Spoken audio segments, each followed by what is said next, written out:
kabarnya hari ini? Jadi bulan ini ketemu lagi dengan saya. Jadi kalau kemarin kita sudah bahas tentang darah tinggi, ya. Sekarang ini yang ingin saya bahas itu tentang lebih khususnya itu terkait pola makannya. Seringkali ditanyakan 17. Oke, biar ini pakai kalau anu. Untuk ini kok apa bulannya sudah bagus, ini pakai lagi. Biasanya paling baik maksudnya jadi pola makannya. Makannya harus seperti apa? Orang yang gula nanti lebih dari yang kita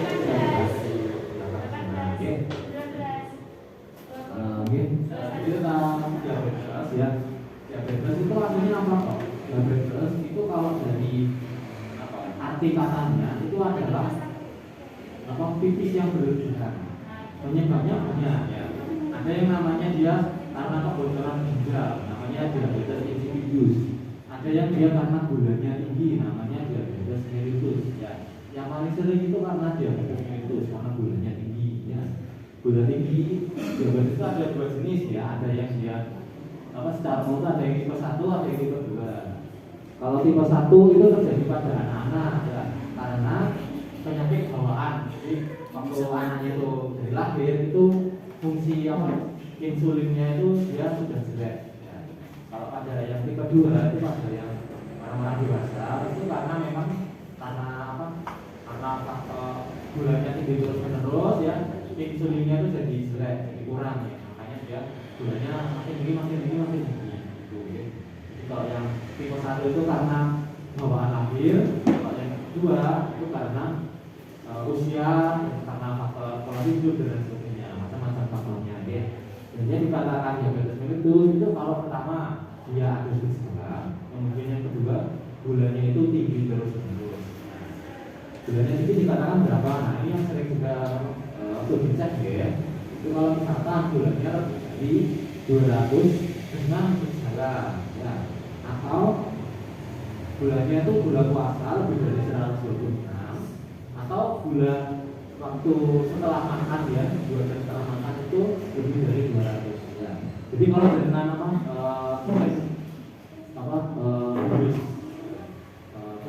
gitu ya, tanpa persiapan dulu, tanpa makan 2 jam sebelumnya atau tanpa puasa itu dikatakan gulanya tinggi kalau lebih dari 200 ya. Dikatakan punya diabetes kalau lebih dari 200 dan ada gejala diabetes. Caranya ini harus ada gejalanya. Kemudian ada pemeriksaan lagi yang lebih canggih, itu namanya HbA1c. HbA1c itu apa? Itu adalah pemeriksaan di mana dia nanti akan istilahnya mendeteksi gula di dalam sel darah merah. Sel darah merah itu umurnya sekitar 3 bulan. Makanya ini HbA1c itu menggambarkan gula darah dalam waktu 3 bulan terakhir. Kalau misalkan dia tinggi lebih dari 6,5%, berarti selama 3 bulan terakhir itu gulanya tinggi terus ya. Biasanya di atas 200. Makanya dia lebih dari 6,5%. Terus sekali kalau misalkan ke rumah sakit yang masih kontrol sama ekonomi dalam akan dicek HbA1c. Itu tujuannya untuk melihat gula selama 3 bulan terakhir itu bagus atau tidak. Kalau yang dicek apa gula puasa, gula setelah makan, gula sewaktu itu diceksnya ya untuk kondisi yang bergula ini, berarti jangan menggunakannya 3 bulan terakhir. Nah, gejala gula tadi disebutkan ya. Gejala gula itu seperti apa? Gejala gula itu ada gejala yang khas, yang klasik ya, yang biasa, yang umum pada gula itu kita nyebutnya 4P ya. Pertama poliuri, polipepsid, polifaksid, penurunan berat. Poliuri itu maksudnya banyak kencing ya, banyak kencing ya, terutama saat malam. Jadi kalau malam tuh bisa 4 sampai 6 kali bolak-balik ke kamar mandi ya, terus sering merasa haus ya. Kenapa kok jadi sering haus ya, terus jadi banyak kencing? Itu karena gula darahnya itu terlalu tinggi ya. Karena gula darahnya tinggi ya, tubuh itu jadi cenderung dehidrasi, cenderung kurang air, makanya akan sering haus, sering pipis ya. Itu karena gulanya itu di dalam darah itu terlalu tinggi. Kemudian banyak makan Ada jadi pertanyaan juga, gulanya tinggi kok jadi rasanya pengen makan terus itu gimana? Nah, itu terjadi karena ya seperti yang saya sebutkan tadi, karena penyakit diabetes mellitus ya, terutama yang tipe 2 itu karena kondisinya sudah kronis, sudah lama ya, biasanya bertahun-tahun itu gulanya terlalu tinggi gitu ya. Nah karena gulanya terlalu tinggi ini dia merusak menyebabkan kerusakan di pankreas ya. Pankreas itu organ di dalam perut yang dia menghasilkan insulin ya, dan itu sebenarnya untuk mengontrol gula darah. Nah dia organnya itu dia mengalami kerusakan ya, mulai fungsinya menurun, dan kemudian di dalam tubuh kita di otot, di kulit, di tulang ya, di usus itu karena gula darahnya tinggi berkepanjangan itu dia jadi istilahnya tidak sensitif terhadap insulin ya. Pankreas tadi menghasilkan insulin, tujuannya adalah insulin itu untuk supaya gula itu bisa diserap tubuh ya. Jadi tidak menek di darah tok ya, jadi bisa diserap ya.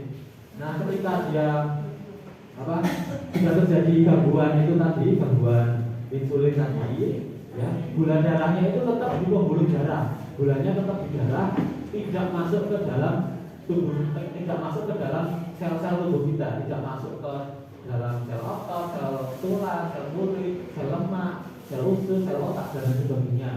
Makanya tubuh itu tetap menganggap tetap butuh makan, kita tetap lapar. Karena ya itu tadi gulanya itu menek di darah, tidak masuk ke dalam jaringan tubuh. Gitu, oke. Beda ya, darah dengan jaringan tubuh itu beda ya. Kemudian terjadi penurunan berat badan. Penurunan berat badan itu yang tidak diketahui penyebab jelasnya selain karena gula ya. Jadi bukan karena mungkin karena habis diare terus berat badan turun karena dehidrasi enggak. Mungkin karena habis sakit TBC berat badan turun enggak. Mungkin karena sakit tumor berat badan turun itu enggak. Nah, gejala yang lain apa? Gejala yang lain ini biasanya muncul kalau sudah mulai komplikasi ya. Yang paling sering biasanya kesemutan ya, kakinya sering kesemutan, kedinginan, atau kakinya rasanya tebel, kebas gitu ya. Itu karena gula darahnya terlalu tinggi ini dia lama-lama merusak dari sel saraf. Gitu. Dan saraf itu menurut saya merupakan bagian tubuh yang paling sulit sembuh.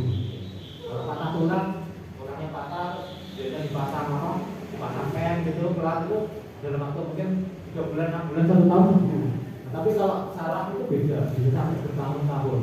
Ya contohnya kalau orang stroke itu sudah nih, habis stroke-nya cukup parah itu, menurut saya biasanya penyembuhannya juga berbulan-bulan sampai bertahun-tahun, terapi dan sebagainya.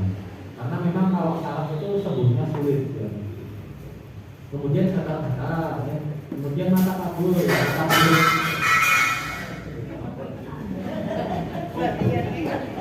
kemudian mata kabur itu juga mengalami karena saraf juga, saraf di dalam mata ya. Kemudian badannya sering lemes ya. Badan sering lemes itu juga salah satu komplikasi dari gula. Biasanya yang paling sering saya temukan itu adalah komplikasi gula yang pertama, yang paling banyak itu adalah ke ginjal. Nah, kalau sudah kena ginjal ya, itu biasanya akan berisiko mengalami anemia, kurang darah karena ginjal itu dia menghasilkan hormon yang untuk memacu pembentukan darah. Istilahnya ginjal itu dia yang memberi pupuk untuk membentuk darah merah gitu. Nah, kalau kita kan darah merah kurang, itu sebenarnya itu lemas, baru biasanya pucat juga. Kalau dia sama kalau matanya itu kalau sudah komplikasi biasanya itu ya. Lagi. Nah, untuk faktor risiko diabetes itu banyak ya, terutama yang tipe 2. Itu karena kan dia faktornya dari faktor pertama dari faktor gaya hidup, kemudian faktor lingkungan dan faktor pribadi dari orangnya sendiri ya, bawaannya gimana. Karena contohnya faktor keturunan itu pasti berpengaruh. Ya. Jadi kalau misalkan dari orang tua dengan kita punya faktor risiko punya sakit gula, itu keturunannya itu akan berisiko mengalami sakit gula. Ya. Cuman ya tidak mesti muncul juga tidak, karena dipengaruhi juga oleh oleh faktor yang kedua yaitu faktor pola hidup. Nah, ini yang paling utama ya. Akan nonsewu berat badannya berlebih. Kemudian apa? Biasanya ngecek berat badan berlebih itu kadang kita idealnya itu harus mengukur tinggi badan dengan berat badan. Akan bingung. Nah, paling gampang itu ngecek dengan lingkar perut. Ya, pakai meteran itu diukur ya. Lingkar perut ya. Kalau misalkan kalau cowok lebih dari 90 cm, kalau perempuan lebih dari 80. Nah, itu dikatakan obesitas. Ya, dikatakan gemuk. Nah, kalau seperti itu risiko ya. Risiko diabetes. Kemudian kurangnya aktivitas fisik ya, kemudian ada apa kolesterolnya tinggi ya, terus kemudian ada riwayat penyakit jantung, ada riwayat darah tinggi ya, itu tetap berpengaruh ya, riwayat jantung sama darah tinggi. Kemudian juga dari terutama pola makan ya, makannya banyak yang manis-manis, hariannya minumnya es teh terus ya, terus kemudian apa suka makan gorengan ya, jarang makan sayur buah. Nanti dia efeknya akan kayak ini biasanya nanti berat badannya naik, tensinya tinggi, gula darahnya tinggi, kolesterolnya tinggi. Nah, ya, nah, ini apa?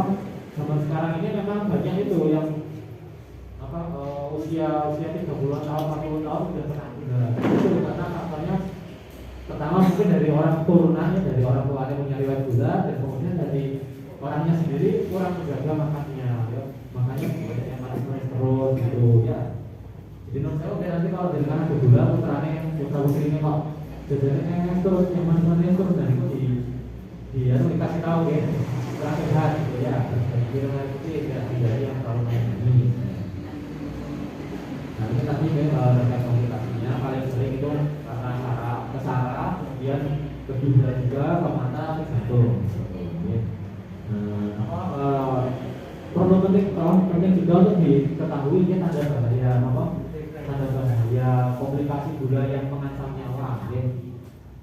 Karena beberapa cukup sering ditemukan juga, misalkan karena gulanya tidak terkontrol, ya, tidak pernah minum obat sebelumnya, atau bahkan tidak tahu kalau punya sakit gula, ya. Tiba-tiba sakit gitu aja. Gejala bahaya itu yang pertama membuat kesadaran ganda, ya. Tiba-tiba kalau ngomong ya seperti hidro, merasa dan nyambung gitu ya. Kemudian pandangannya tiba-tiba kabur, bicara belok ya. Itu kemungkinannya kalau enggak stroke ya, mungkin karena gula darahnya itu terlalu tinggi. Kadang pernah ada kasus itu gula darahnya itu sampai 1000 sampai 900. Nah itu yang berbahaya, itu yang dia menyebabkan koma. Dia kalau sakit terlalu tingginya itu dia makanya mengganggu kesakitan. Kemudian ada lagi komplikasinya, mungkin dari dada hebat, sesak nafas, ya. Itu biasanya karena masalah di jantung, paru-paru atau di ginjal. Ya. Ada apa? Karena gulanya tinggi, ya. Ada riwayat sakit jantung. Jadi apa?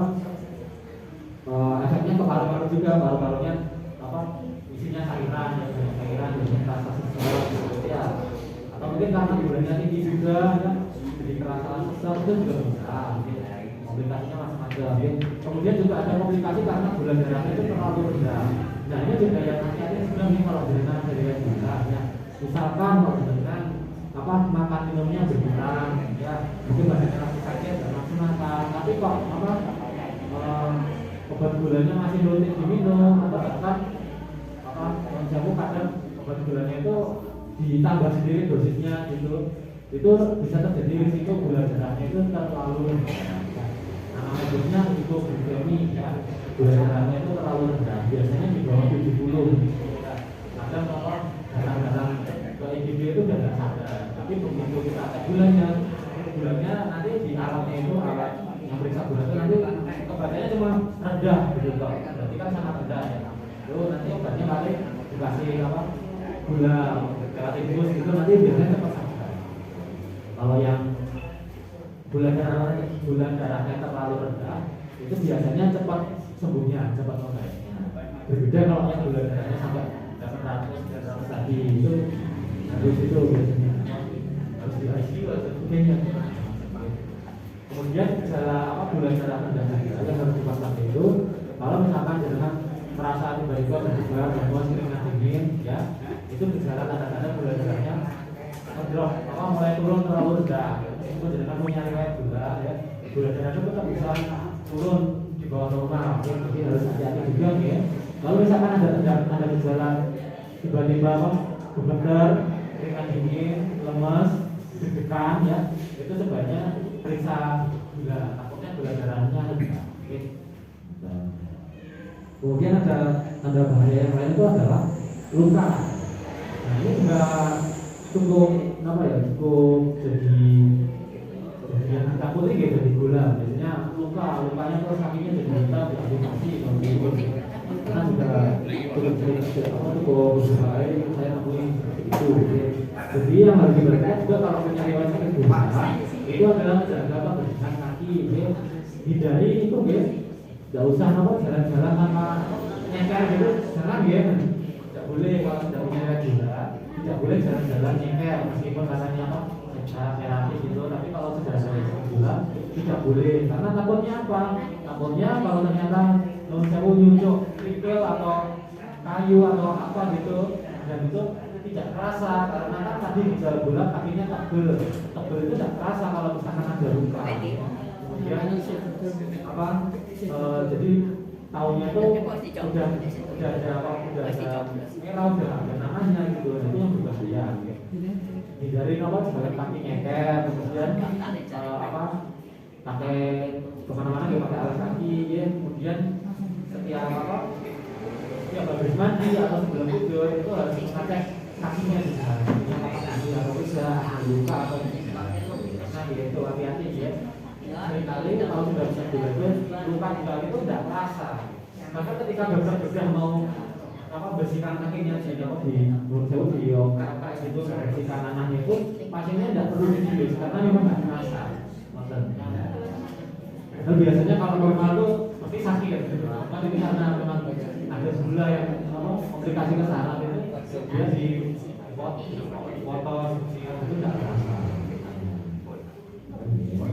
Kemudian ini secara umum ya secara umum yang betul untuk yang belumnya ya mungkin cuma punyanya darah tinggi biasa ya, kan tetap berisiko punya gula, jadi harus juga pertama kalau misalkan masih merokok ya kemudian mempertahankan berat badan ya paling tidak itu jangan sampai berat badannya bertambah ya. Seperti itu pun bisa kurang ya.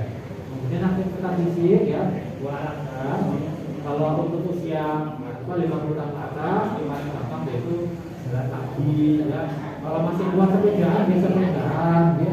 Ikut senam itu nggak apa-apa ya.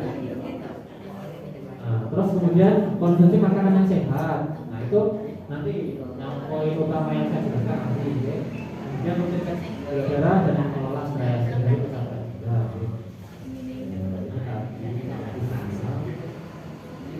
Nah itu yang penting ya terkait pola makan sehingga satu gula ya.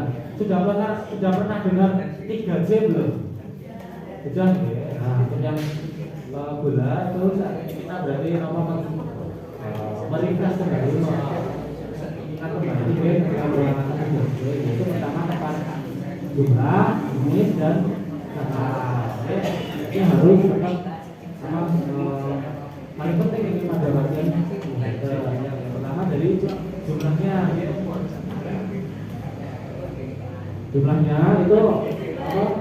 jadi jumlah makanan yang dikonsumsi itu disesuaikan dengan berat badannya ya.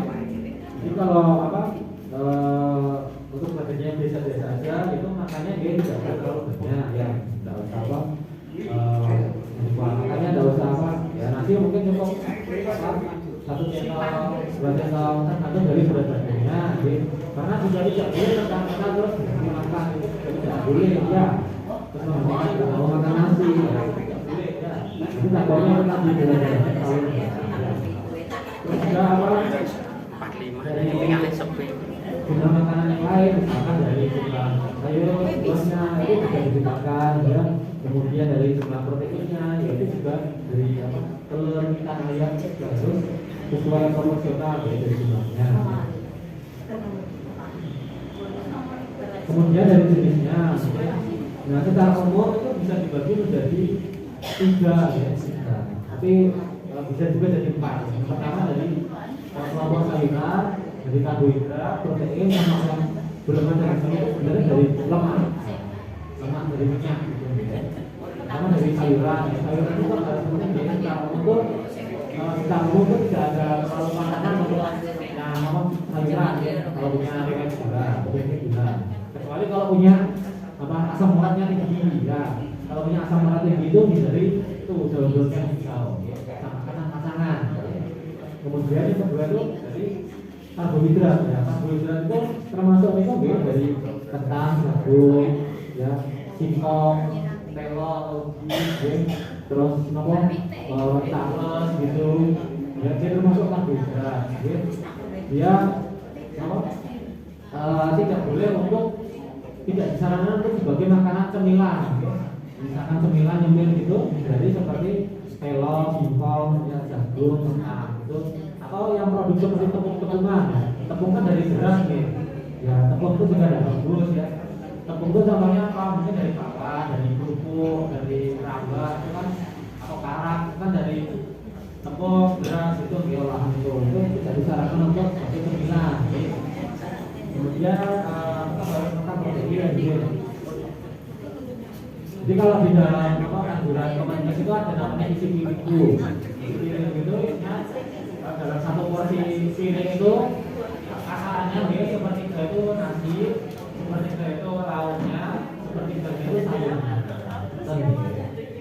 Kemudian yang ada yang tidak tercantum di sini itu lemak gitu. Jadi untuk lemak itu tetap harus dibatasi ya. Maksimal konsumsi lemak dalam sehari itu kurang lebih 5 sampai 6 gram ya.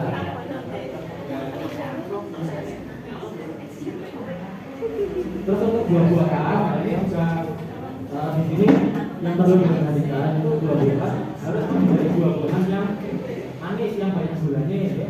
Lemon, rambutan, durian itu dihindari ya. Kalau semangka itu terlalu manis ya seperti apa? Pisang, terus jeruk, apel, pir itu boleh. Buah naga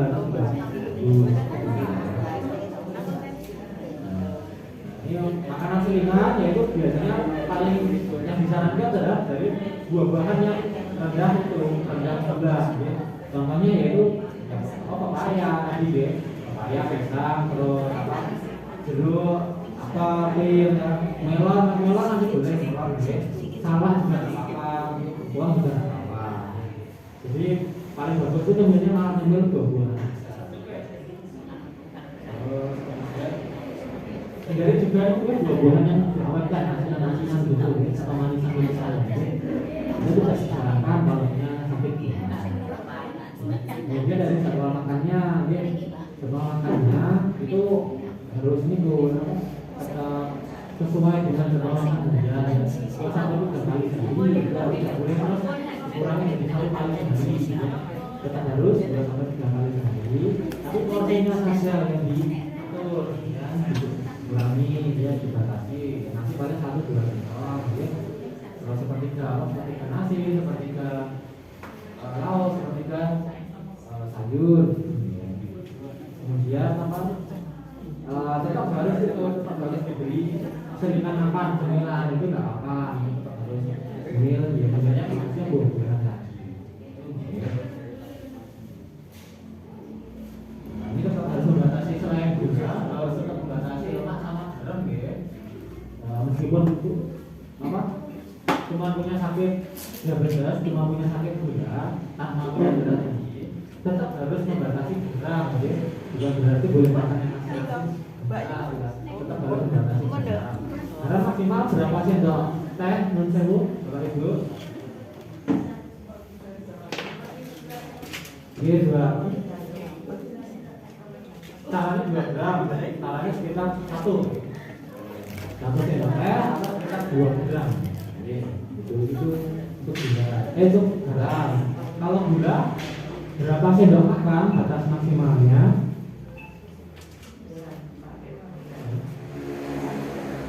Masih ingat yang bulan kemarin?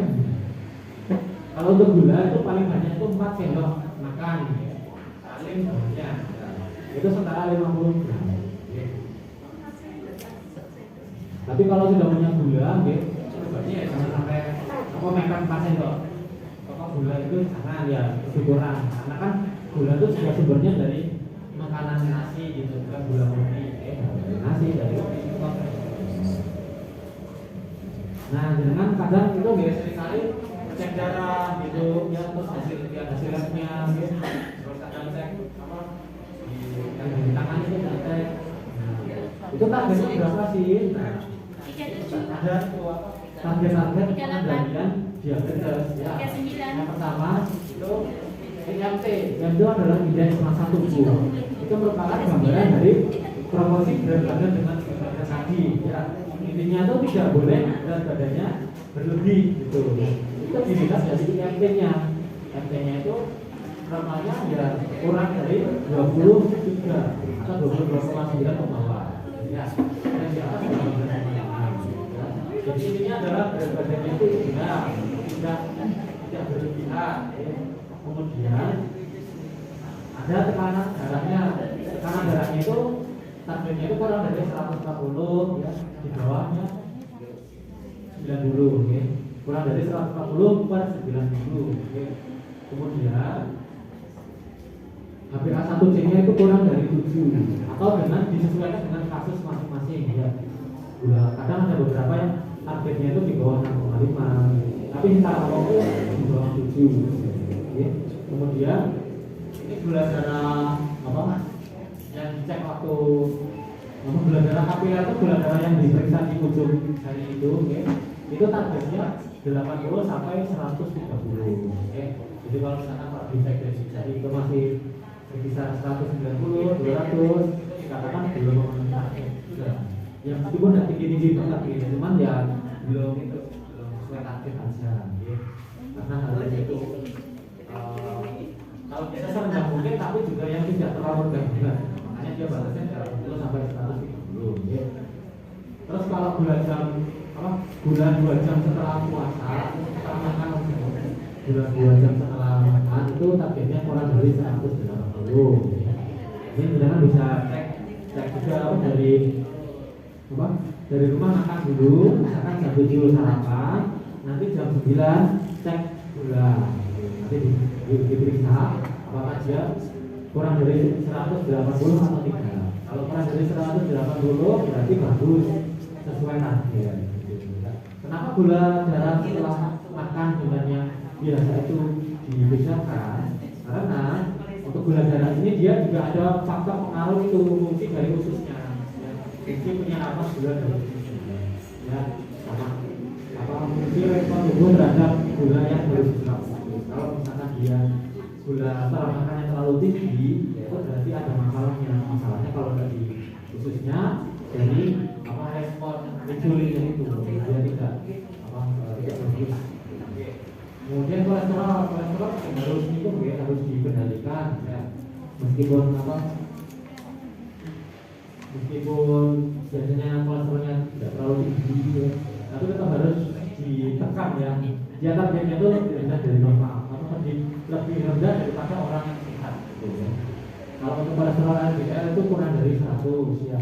Kurang dari 70 kalau punya riwayat sakit jantung, punya riwayat stroke, punya riwayat penyempitan pembuluh darah jantung koroner itu, kena serangan jantung. Itu biasanya target kolesterol LDL itu lebih benar. Kolesterol LDL sendiri ini merupakan kolesterol yang kalau namanya kolesterol sehat. Kolesterol yang akan dia nanti efeknya menyebabkan penyempitan pembuluh darah. Ya, itu kolesterol sehat. Lawannya LDL itu adalah HDL.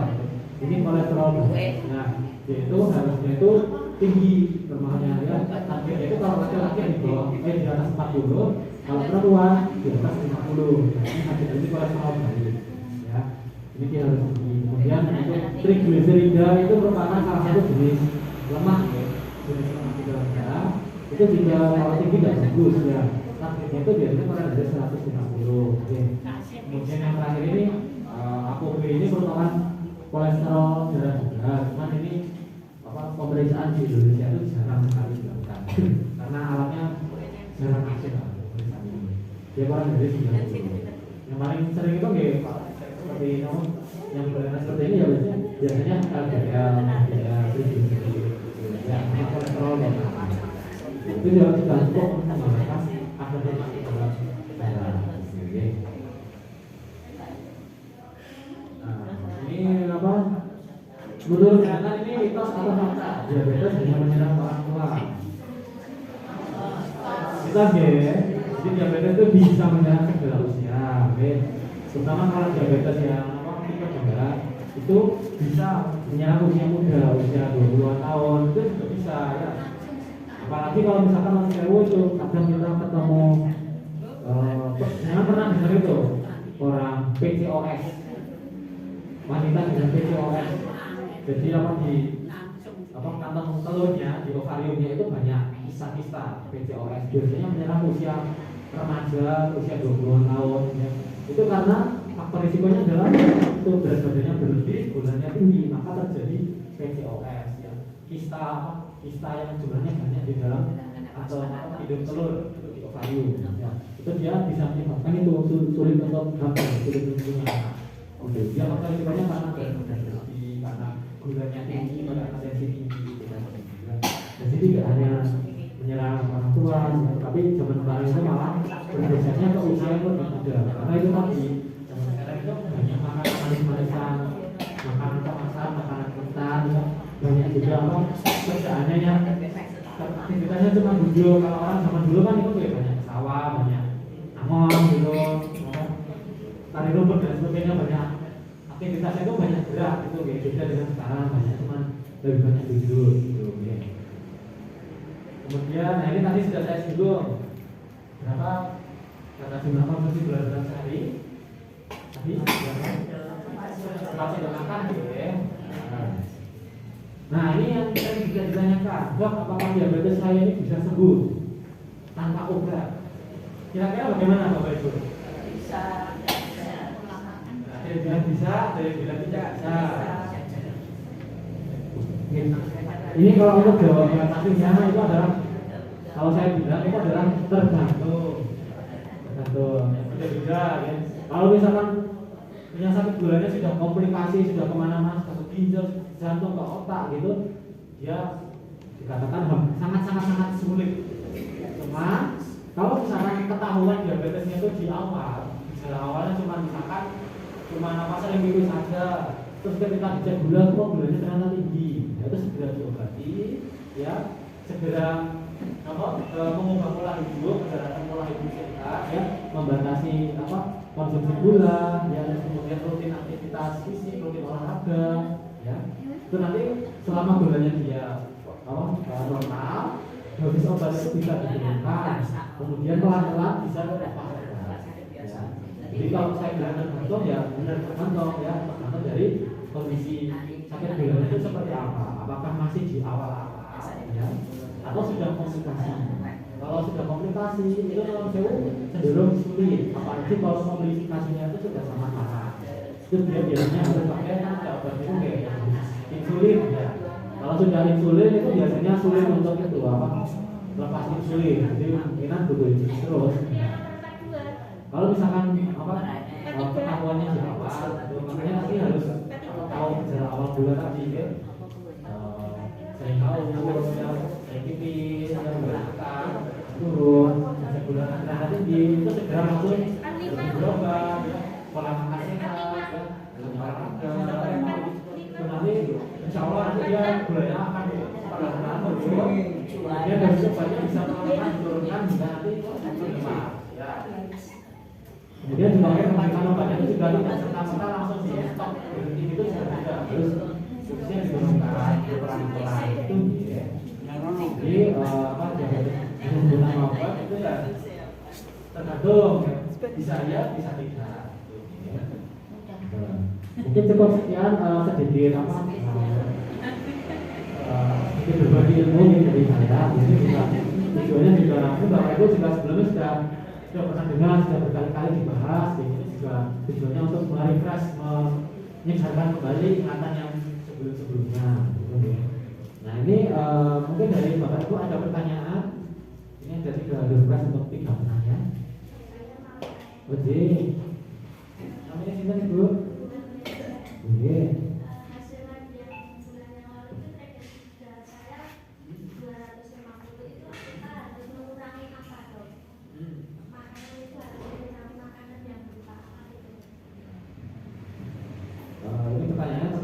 triglycerida tinggi yang harus dikurangi apa? Yang jelas harus dikurangi itu adalah lemak-lemak ya, oke. Yang minyak terutama lemak-lemak yang kurang bagus. Karena ada lemak yang bagus seperti omega 3 itu lemaknya bagus ya. Jadi nanti akan jadi ya, itu. Kalau untuk yang triglycerida ya, itu paling seringnya itu dari minyak goreng biasanya. Masih banyak itu betul. Makan yang goreng-gorengan itu betul. Dikurangi ya. Ya apa? Memang makannya kayak itu yang paling dari minyak goreng itu ya. Kemudian dari apa? Ya mungkin jangan makan dia dari apa? Tetelan gitu ya. Kemudian kalau dari sayur sama buah sih tidak lemak ya sebenarnya. Cuman dari makanan lauk ini telur itu juga apa dikurangi ya, sebenarnya dihindari juga. Ya, kemudian jadi telur itu cuma makan protein aja. Terus juga apa dari ayam itu dari kulitnya itu juga lemaknya banyak ya, jadi dihindari gitu ya. Kemudian yang dari produk apa santan juga itu dia juga pengaruh. Sama yang itu harus rutin. Itu nih, kalau kamu yang sehat, mungkin ada lagi pertanyaan Bapak Ibu, monggo silakan. Kalau kaki kadang tidur pas malam ikatan itu karena apa ya? Ikatan. Banyak kram. Kalau untuk kaki kram sendiri, itu penyebabnya sebenarnya cukup banyak ya. Dari yang hal yang sederhana, mungkin karena salah posisi tidur, ya. Kemudian yang kedua karena ada gangguan elektrolit dalam darah, ya. Kemudian yang ketiga bisa karena faktor saraf juga bisa, ya. Jadi nanti diamati aja apakah posisi tidurnya bagaimana, ya. Kemudian dari bantalan tidurnya itu apakah dia kasurnya sudah keras atau yang empuk gitu, ya. Kemudian dilihat juga aktivitas sebelum tidur itu, ya. Karena kalau kecapean itu juga dia akan berisiko kram gitu ya. Karena seharian sebelumnya habis banyak kegiatan, mungkin jualannya agak banyak, atau pasar dan itu banyak, itu juga dia akan berisiko mengalami jantung kram gitu ya. Kemudian nanti yang bisa dilakukan pencegahannya yang paling itu ya cukup istirahat ya. Jadi kalau untuk aktivitas hariannya sudah cukup terlalu banyak ya, sebaiknya dikurangi ya, jangan terlalu banyak aktivitas duduk, cukup istirahat ya. Kemudian juga kalau punya riwayat sakit gula atau sakit saraf itu juga harus rutin kontrol, karena kalau kram itu juga salah satunya karena saraf itu bisa sama kalau misalkan punya riwayat stroke. Kalau ada riwayat stroke itu biasanya itu juga salah satu gejala sisanya itu adalah karena kaki itu sering kram. Terus juga kalau untuk gangguan elektrolit itu biasanya dari faktor pola makan ya. Makanya gimana minumnya, apakah minumnya sudah cukup banyak atau tidak, karena kurang minum juga bisa. Kalau misalkan tidak ada punya riwayat sakit jantung atau ginjal, itu minum air putih dalam sehari itu tetap harus banyak ya. Jumlah air yang harus dikonsumsi dalam sehari itu sekitar 1,5 sampai 2 liter. Kecuali kalau punya sakit ginjal sama jantung ya. Jadi kalau misalkan sehariannya minumnya kurang sama air mineral, itu sebaiknya ditinggalkan. Sehari sudah banyak minum air di sini. Sudah 18 tidak cukup sih. Coba kalau misalkan sebelum tidur mau dipijit juga tidak apa-apa, dipijit dengan diurut. Kalau diurut nanti takutnya malah itu bikin ototnya. Antrian pasien. Sama boleh itu dikompres hangat. Antrian 50. Jadi pakai air hangat dalam botol, terus ditempelkan di dalam sama otot yang kram. Kramnya terus-terusan atau cuma waktu tidur aja? Kadang-kadang.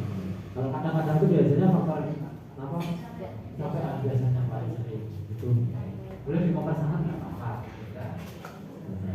Ada lagi yang mau ditanyakan Bapak Ibu?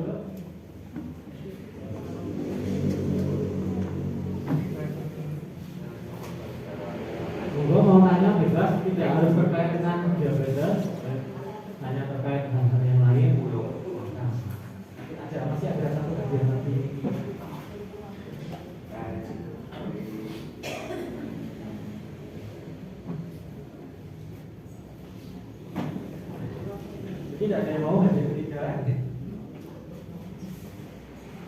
Monggo silakan dengar. Di sini ini kok apa? Ada yang itu buat yang tanda kutip beneran sehat normal semua. Atau di sini udah rutin minum obat semua. Rutin minum obat semua. Minum obat memang harus gitu ya, rutin cek, rutin. Iya.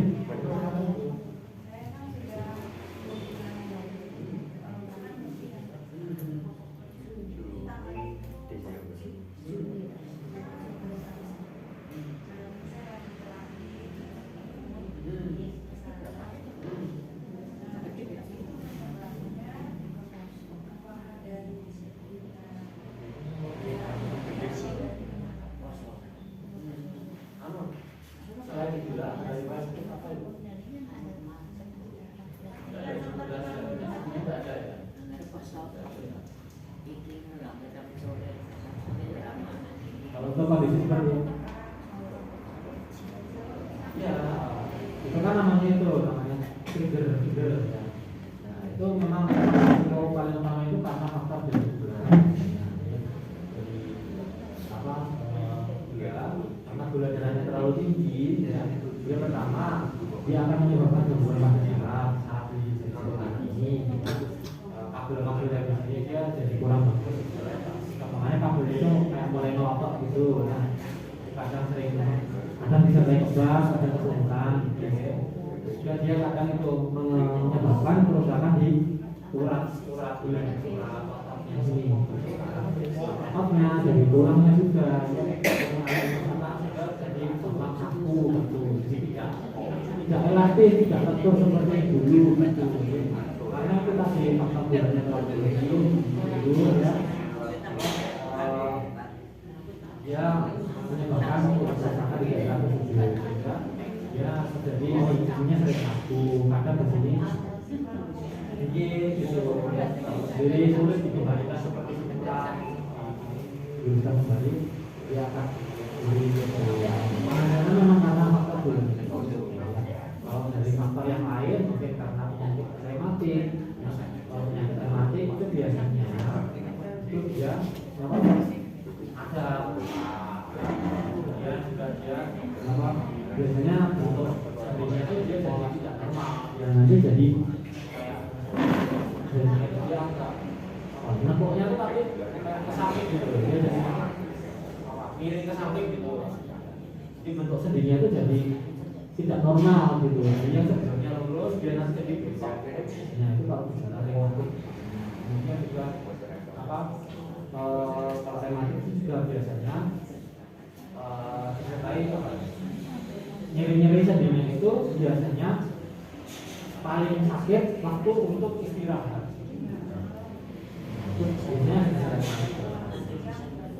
Iya, itu karena dia itu biasanya karena macam anaknya itu berat kalau untuk istirahat. Untuk penyembuhan seperti itu memang butuh waktu jadi mungkin berbulan-bulan bahkan sampai bertahun-tahun ya. Karena memang kerusakan yang terjadi itu sudah sifatnya kronis yang sudah jangka lama ya ibaratnya itu seperti apa karat gitu. Karat itu kan bentuknya lama gitu. Jadi bukan apa kerusakan yang baru-baru gitu. Karat itu kan prosesnya bertahap lama-lama ya. Dia itu penyembuhannya juga akan bertahap butuh waktu gitu. Jadi tidak bisa serta-merta dalam waktu mungkin 1 bulan 2 bulan akan seperti semula sedia kala itu dikatakan sangat sulit gitu. Dan juga karena faktor usia itu juga berpengaruh karena semakin lama tubuh kita itu juga semakin itu kondisinya akan menurun itu secara alami seperti itu dari dulu yang bisa katakan sudah ya gabah kresek ya kemudian apa boyohan tidak kurang lagi ya kemudian dulu sering apa ke sawah itu ya sering ikut panen lalu sekarang kok panen sendiri sakit gitu ya itu memang karena proses penuaan jadi faktor yang berpengaruh itu yang pertama karena yang berat kemudian yang kedua adalah faktor dari faktor usia itu memang kalau dikembalikan semua itu katakan ya hampir itu faktor menopause juga, itu kan faktor krusial. Jadi itu kalau pada ibu itu karena terjadi menopause, ya, menopause itu akan menyebabkan kadar hormon estrogen dalam tubuh menurun. Sementara hormon tersebut dia ada fungsi untuk melindungi, terutama melindungi tulang, melindungi saraf. Nah, ketika dia kadarnya turun, ya nanti ya itu jadi pembuangan yang lebih cepat di bagian tulang. Ini biasanya salah satu yang banyak bisa terjadi pada perempuan juga itu adalah osteoporosis, pemerapasan tulang. Ya itu biasanya bisa ditutup, tapi paling sering biasanya itu tulang belakang gitu. Di tempat yang untuk menahan beban, dipukul, di kaki, ya ditutup lah, ya. Karena terjadi pemerapasan tulang. Itu makanya biasanya untuk yang sudah menopause itu disarankan untuk konsumsi vitamin D. Itu dia untuk menjaga kalsium tubuh agar tetap selain itu tidak apa-apa, itu tidak apa-apa, bagus, yang penting stabil selama tidak sakit yang lain kalau itu bagus. Dia juga ada efek untuk selain melindungi tulang, dia juga melindungi tulang itu juga bagus.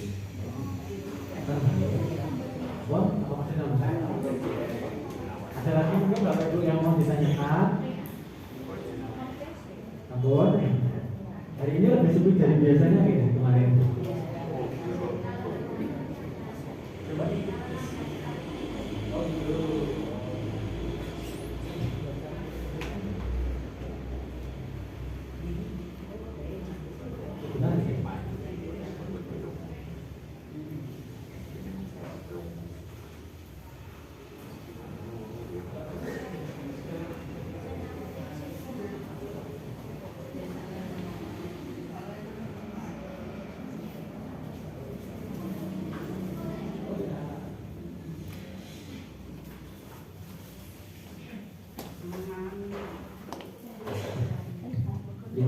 Mungkin insyaallah cukup sekian dari saya untuk pesan dari saya untuk pertemuan kali ini ya.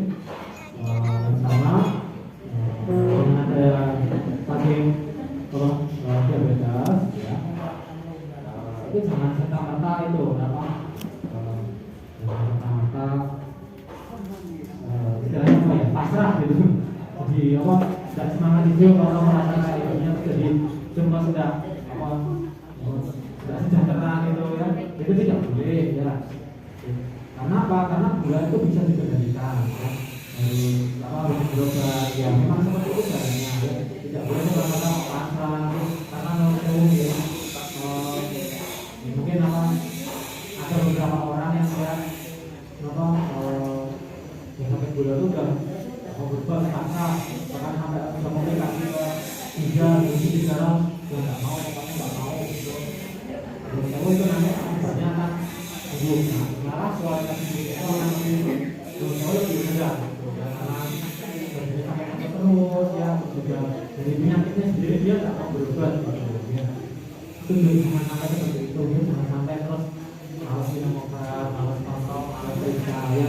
Kalau misalkan ada apa-apa pengen konsultasi lebih lama dengan periksa aja, konsultasi dengan dokter atau menangkan kesehatan gitu ya.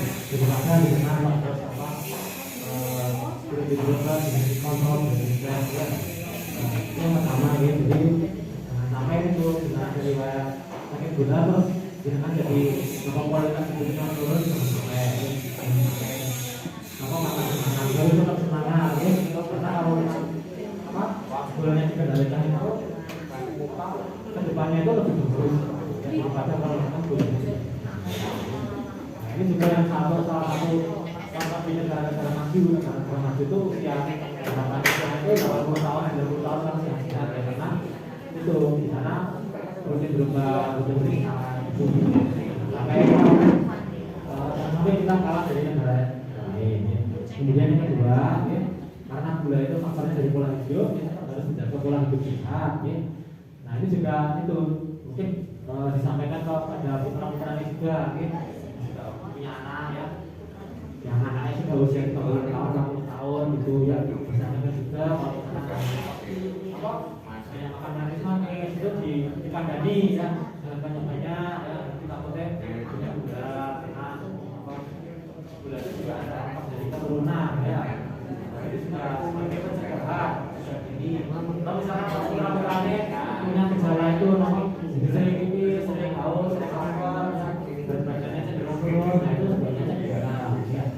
Paling tidak untuk mengetahui ini sebenarnya aman atau tidak. Syukur-syukur itu tadi bisa ketahuan di awal, kalau ketahuan awal, diobati di awal, itu nanti kemungkinan untuk sembuh tanpa obat itu bisa. Daripada kalau bisa ya, mungkin cukup sekian dari apa yang saya sampaikan di pagi ini. Semoga ilmunya bermanfaat untuk kita semua dan untuk saya sendiri. Mungkin atas kekurangannya saya sampaikan, mungkin salah kata yang akan saya ucapkan, saya mohon maaf sebesar besarnya. Assalamualaikum warahmatullahi wabarakatuh.